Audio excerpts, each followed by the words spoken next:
Emma, capítulo 45. Mientras regresaba andando a su casa, las meditaciones de Emma no fueron interrumpidas, pero al entrar en el salón, encontró allí a quienes debían distraerla de sus pensamientos. El señor Knightley y Harriet habían llegado durante su ausencia y estaban conversando con su padre. El señor Knightley, al verla, se levantó inmediatamente y con un aire más serio que de costumbre, dijo: «No quería irme sin verla, pero no tengo tiempo que perder, o sea, que tengo que ir directamente al asunto. Me voy a Londres a pasar unos días con John e Isabel. ¿Quiere usted que les dé o les diga algo de su parte, además del afecto que no puede transmitirse por una tercera persona?» «No, nada. Pero, ¿lo ha decidido usted de repente?» «Pues sí, más bien sí. Hace poco que se me ha ocurrido la idea». Emma estaba segura de que él no la había perdonado.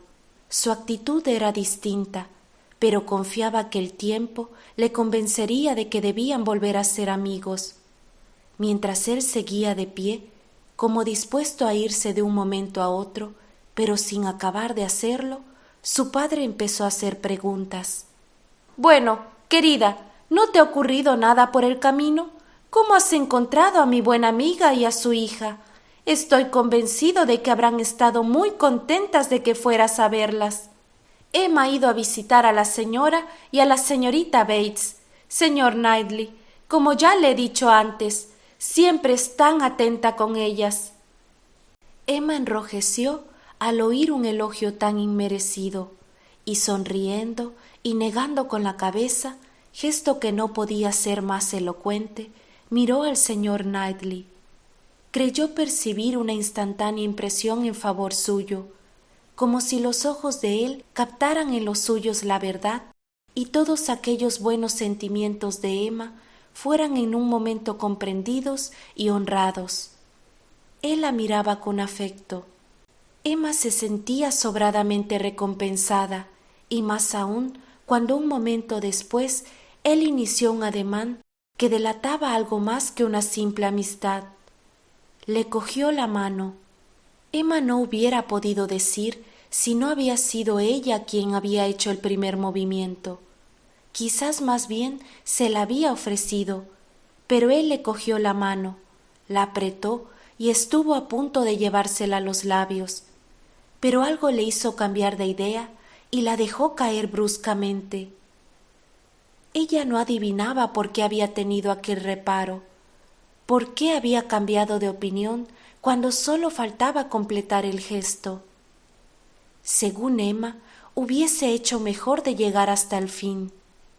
Sin embargo, la intención era indudable, y ya fuera porque aquello contrastaba con sus maneras en general poco elegantes, ya por cualquier otro motivo, consideró que nada le sentaba mejor. En él era un gesto tan sencillo y sin embargo tan caballeresco. No podía por menos de recordar el intento con gran complacencia. Revelaba una amistad tan cordial. Inmediatamente después se despidió y se fue enseguida. El señor Knightley siempre lo hacía todo con una seguridad enemiga de toda indecisión y toda demora, pero en aquellos momentos su partida parecía más brusca de lo que era habitual en él. Emma no lamentaba haber ido a visitar a la señorita Bates, pero sí hubiese preferido haber salido de allí 10 minutos antes.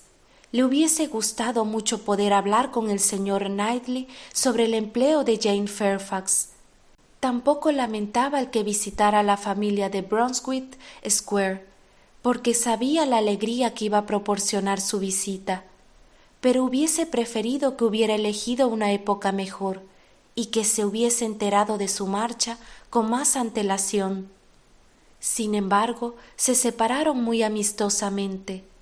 Emma no podía dudar de lo que significaba su actitud y su galantería inacabada.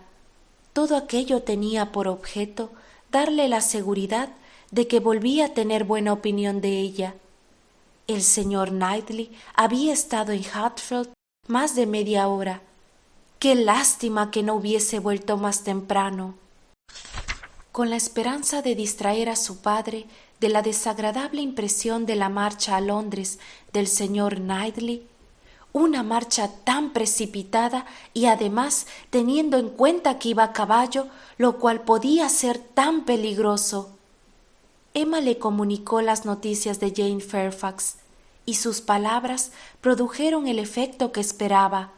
Consiguió distraerle e interesarle, sin llegar a ser que se preocupara.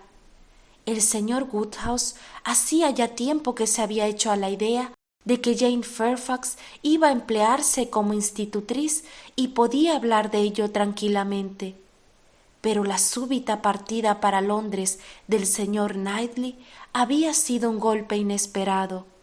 No sabes lo que me alegro de saber que he encontrado un empleo tan conveniente. La señora Elton es muy buena persona y muy agradable, y estoy seguro de que sus amistades son como deben ser. Confío en que el clima será seco y que se ocuparán de su salud. Deberían tenerle todas las atenciones, como estoy seguro de que yo siempre tuve con la pobre señorita Taylor. Mira, querida, ella será para esta señora lo mismo que la señorita Taylor era para nosotros, y espero que en un aspecto tendrá más suerte, y no la obligarán a irse para casarse después de haber estado tanto tiempo en la casa. Al día siguiente, las noticias que se recibieron de Richmond hicieron olvidar todos los demás acontecimientos. A Randalls llegó un propio para anunciar la muerte de la señora Churchill. A pesar de que no se habían dado motivos alarmantes a su sobrino para que se apresurara a regresar, cuando llegó apenas le quedaban 36 horas de vida. Un ataque repentino de un mal de naturaleza distinta de lo que hacía prever su estado general le había causado la muerte tras una breve agonía. La gran señora Churchill había dejado de existir. Su muerte fue sentida como deben sentirse esas cosas. Todo el mundo se mostró un poco serio, un poco apenado, compasivo para con la que se había ido, interesado por los amigos que la sobrevivían, y al cabo de un tiempo razonable, curioso por saber dónde la enterrarían. Goldsmith dijo que cuando una mujer encantadora empieza a volverse un poco loca, lo mejor que puede hacer es morirse, y que cuando empieza a volverse desagradable, esta es también la mejor solución para evitar tener una mala fama. Después de haber sido aborrecida, al menos durante 25 años, ahora la señora Churchill hubiera podido oír cómo se hablaba de ella con compasiva benevolencia. En un aspecto había demostrado tener razón. Antes de entonces nunca nadie había creído que se encontraba gravemente enferma. Su muerte justificó, pues, todas sus manías, todos los males imaginarios que inventaba su egoísmo. Pobre señora Churchill, sin duda había sufrido mucho, más de lo que nadie había supuesto, y el sufrimiento continuo siempre agria el carácter. Un lamentable acontecimiento dejaba un gran vacío, a pesar de todos sus defectos. ¿Qué haría ahora el señor Churchill sin ella? Ciertamente, para el señor Churchill la pérdida era irreparable. El señor Churchill nunca lograría sobreponerse a ella. Incluso el señor Weston cabeció tristemente y, adoptando un aire de solemnidad, dijo: «¡Ah, pobre mujer! ¿Quién lo hubiera pensado?», y decidió que su luto sería lo más serio que fuera posible, mientras su esposa, inclinada sobre sus anchos dobladillos, suspiraba y hacía comentarios llenos de sentido común y de compasión sincera y profunda. Una de las primeras cosas que se les ocurrió a ambos fue preguntarse qué repercusiones iba a tener en Frank aquel hecho.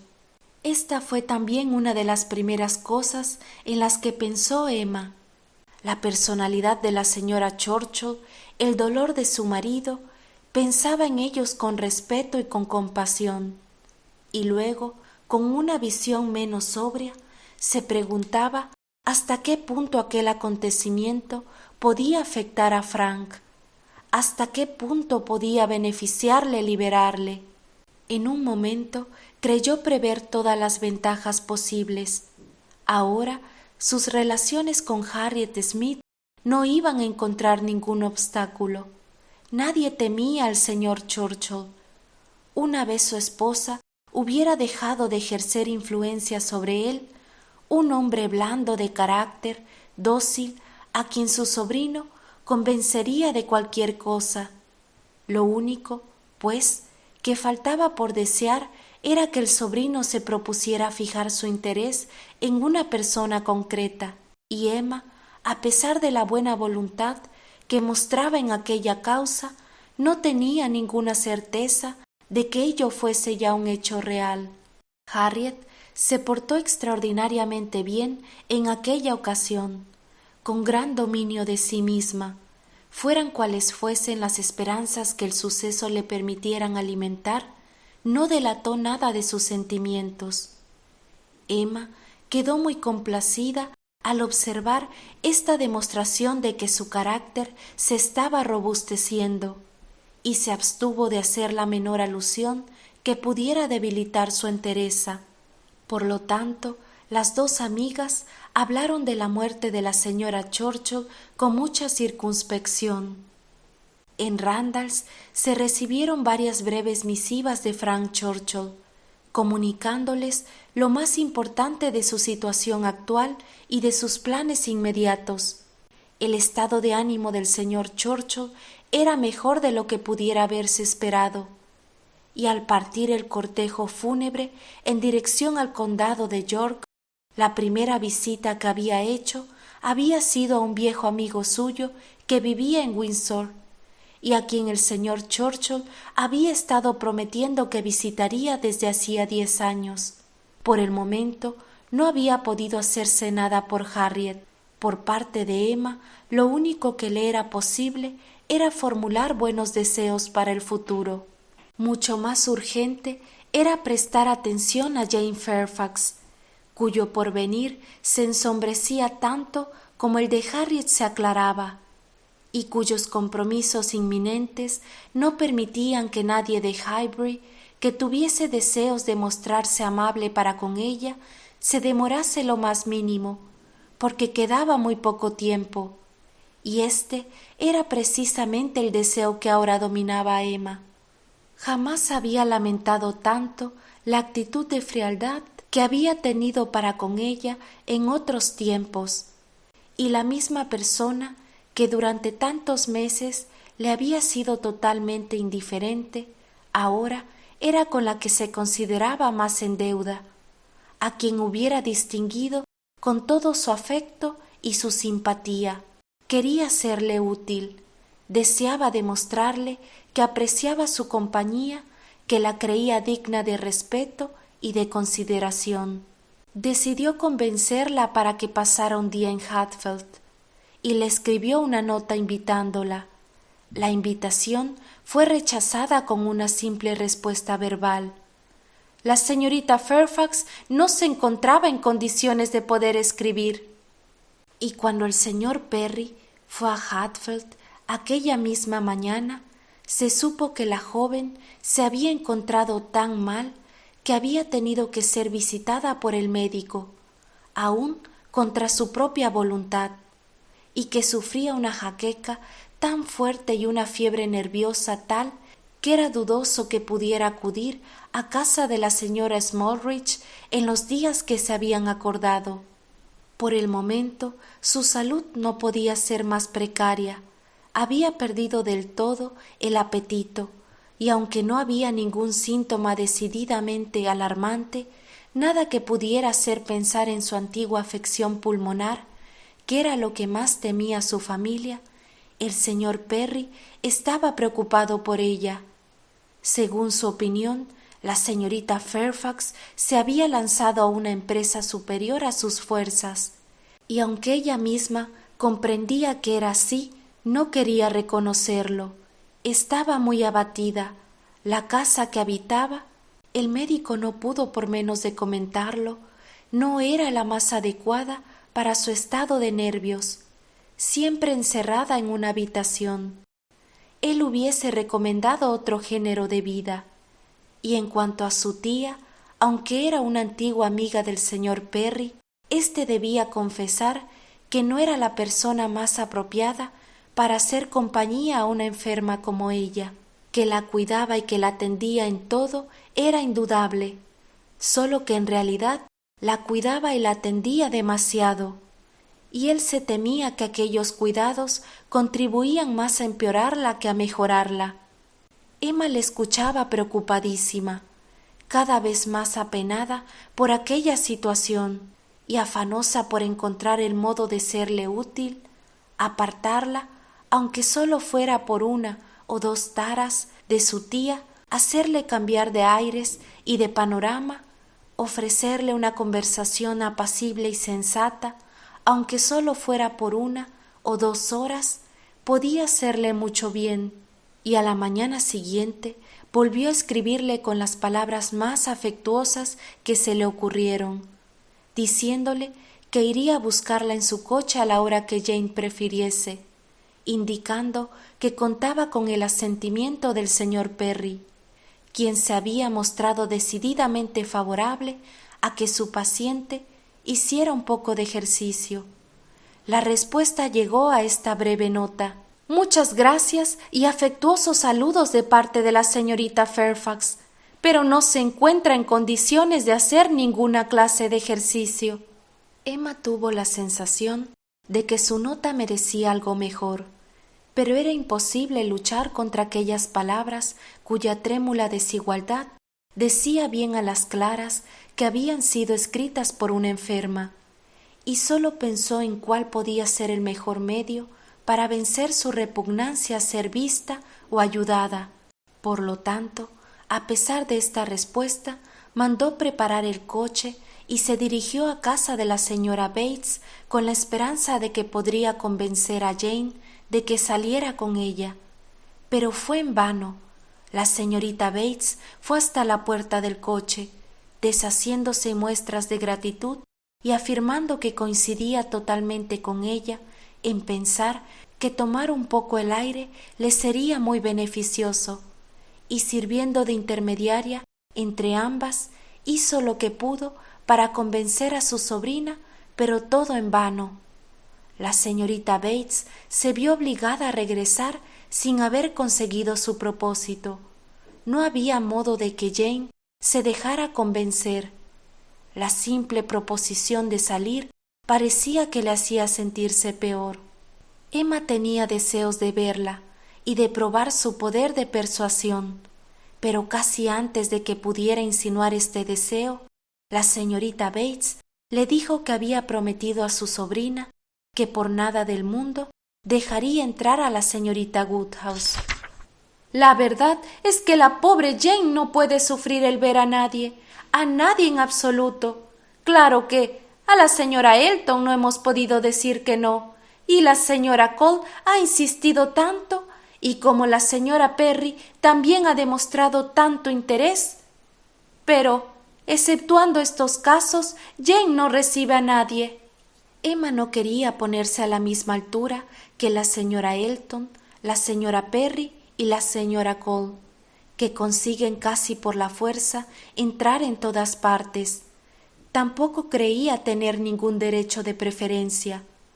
Por lo tanto, se resignó, y las demás preguntas que hizo a la señorita Bates solo se referían al apetito de su sobrina y a lo que comía, por el deseo de auxiliarla en algo. Sobre esta cuestión, la pobre señorita Bates estaba desolada y fue muy comunicativa. Jane apenas quería comer nada.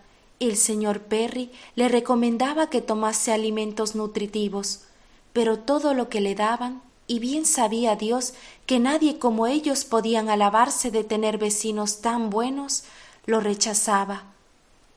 De regreso a su casa, Emma llamó inmediatamente a su ama de llaves para que la ayudase a pasar revista a las alacenas, y mandó inmediatamente a casa de la señorita Bates cierta cantidad de arrurús de la mejor calidad, junto con una nota redactada en los términos más cordiales.